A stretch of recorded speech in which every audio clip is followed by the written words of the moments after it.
Let's simplify the radical 4th root of 162 x to the 5th, y to the 4th, z to the 12th, w to the 6th. Okay, so to simplify this radical, we must extract those factors that have perfect 4th root. So for the constant, so isip tayo ng factors ng 162 na yung isang factor niya is a perfect 4th root. So pwedeng 81 times 2, right? Since 81 times 2 is 162, and 4th root of 81 is exactly equal to 3. Next, para naman sa mga variables, check natin kung yung mga variable is, yung power ba nila is multiple nung index na 4. So for x to the 5th, okay, yung exponent ng x na 5 is hindi multiple ng 4. Kapag ganun yung case, split natin yung power niya, kuha tayo ng pinakamataas na power ng 4 from 5. So pwedeng x to the 4th times x to the 1st, right?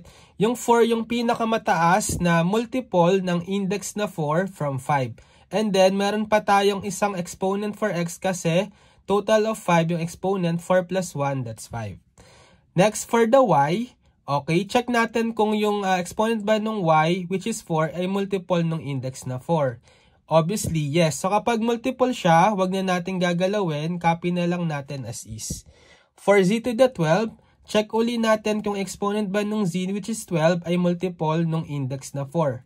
Again, yes, right? So wag na natin galawin. Then for the w raised to the 6th, so yung exponent ng w is 6, which is not a multiple of the index 4. So mag-split tayo ng power. So kuha ako dito ng 4th power ni w, and then para total of 6, meron pa akong w raised to the 2nd power. Ngayon, paghihiwalayin natin yung mayroong mga perfect 4th root, yung constant saka yung mga variable. So we can have 4th root ng, for the 81, it is perfect 4th root, right? So yung 2 may iwan mamaya sa loob nung 4th root. Tapos yung x to the 4th, perfect 4th root. Yung x to the 1st, mamaya may iwan yun sa 4th root. Y to the 4th, okay, perfect 4th root din yan. Z to the 12th, perfect 4th root. Tapos etong w to the 4th, okay, may perfect 4th root. Tapos, i-multiply natin yung mga natirang factors sa loob, yung mga hindi na perfect 4th root. So we have 2, we have x, and we have w square. Okay, so simplify natin itong mga may perfect 4th root. 4th root of 81, that's 3, right? Since 3 to the 4 is 81.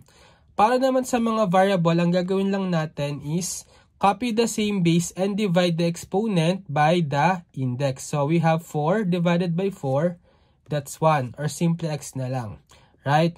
For y to the 4th, again, exponent of 4 divides sa index na 4, that's 1. For z, exponent niya na 12 divides sa index na 4, 12 divided by 4, that's 3. Then w raised to 4 divided by 4, that's 1. And then copy lang natin sa gilid itong 4th root ng 2xw square. So therefore, this is the final answer.